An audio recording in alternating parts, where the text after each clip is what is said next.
तेरा वचन मेरे पाँवों के लिए दीपक है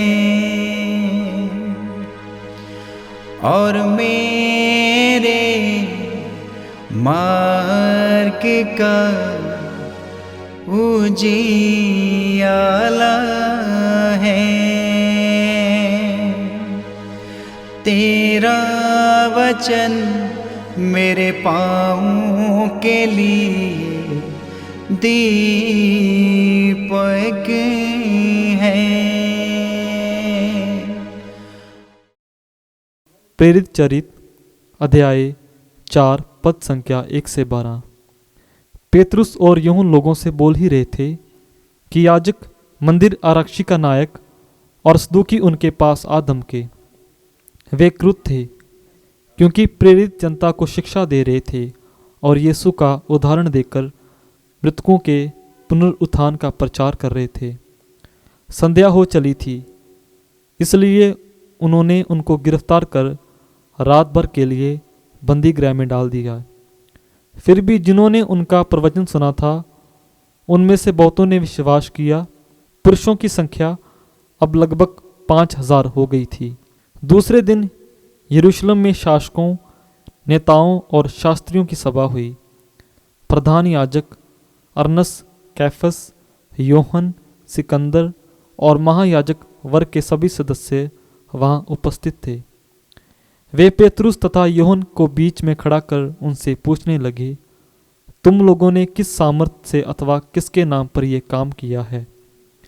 पेतरुस ने पवित्र आत्मा से परिपूर्ण होकर उनसे कहा, जनता के शासकों और नेताओं, हमने एक लंगड़े मनुष्य का उपकार किया है और आज हमसे पूछताछ की जा रही है, ये किस तरह भला चंगा हो गया है। आप लोग और इस्राएल की सारी प्रजा ये जान ले कि यीशु मसीह के नाम के सामर्थ्य से ये मनुष्य भला चंगा होकर आप लोगों के सामने खड़ा है। आप लोगों ने उन्हें क्रूस पर चढ़ा दिया, किंतु ईश्वर ने उन्हें मृतकों में से जीवित किया है। वह वही पत्थर है जिसे आप कारीगरों ने निकाल दिया था और जो कोने का पत्थर बन गया। किसी दूसरे व्यक्ति द्वारा मुक्ति नहीं मिल सकती, क्योंकि समस्त संसार में यीशु नाम के सिवा मनुष्यों को कोई दूसरा नाम नहीं दिया गया है जिसके द्वारा हमें मुक्ति मिलती है। यह प्रभु की वाणी है। ईश्वर को धन्यवाद। भजन अनुवाक्य। कारीगरों ने जिस पत्थर को निकाल दिया था वही कोने का पत्थर बन गया है। अनुवाक्य। कारीगरों ने जिस पत्थर को निकाल दिया था वही कोने का पत्थर बन गया है। प्रभु का धन्यवाद करो, क्योंकि वह भला है, उसका प्रेम अनंत काल तक बना रहता है।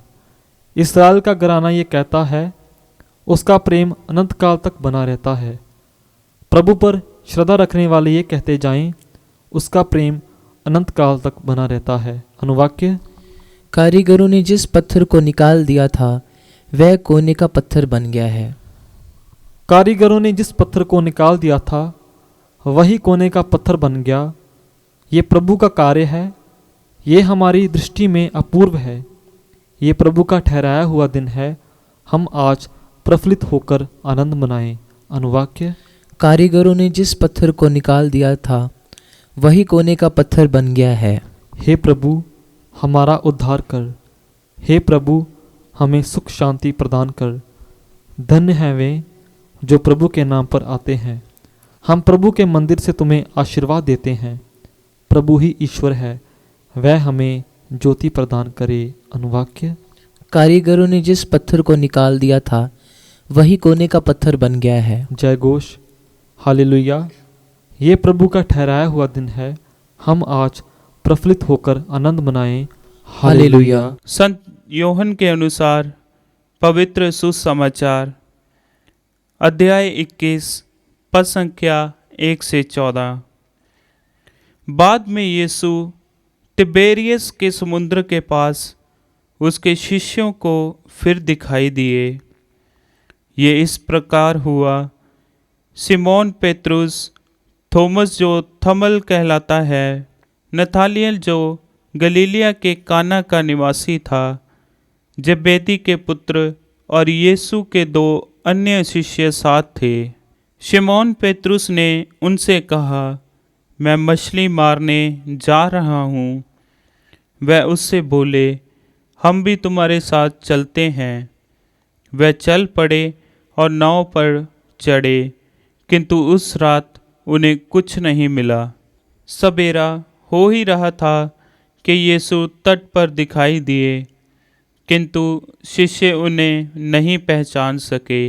यीशु ने उनसे कहा, बच्चों, खाने को कुछ मिला? उन्होंने उत्तर दिया, जी नहीं।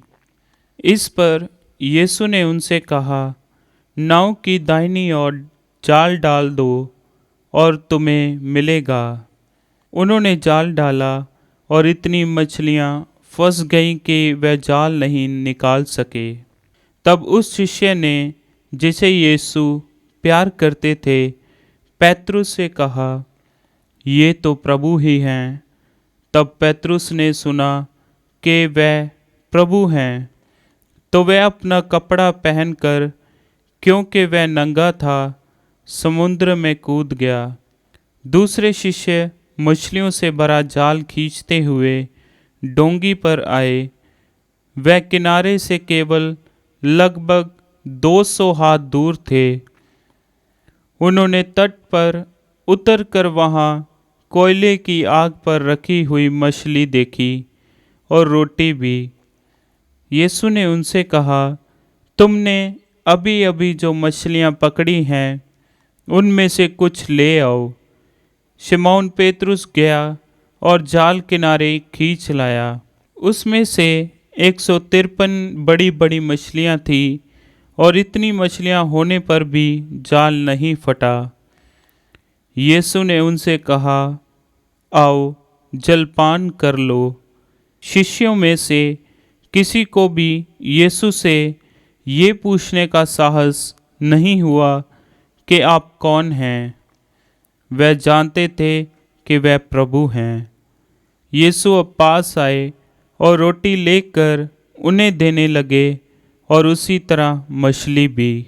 इस प्रकार यीशु मृतकों में से जी उठने के बाद तीसरी बार अपने शिष्यों के सामने प्रकट हुए।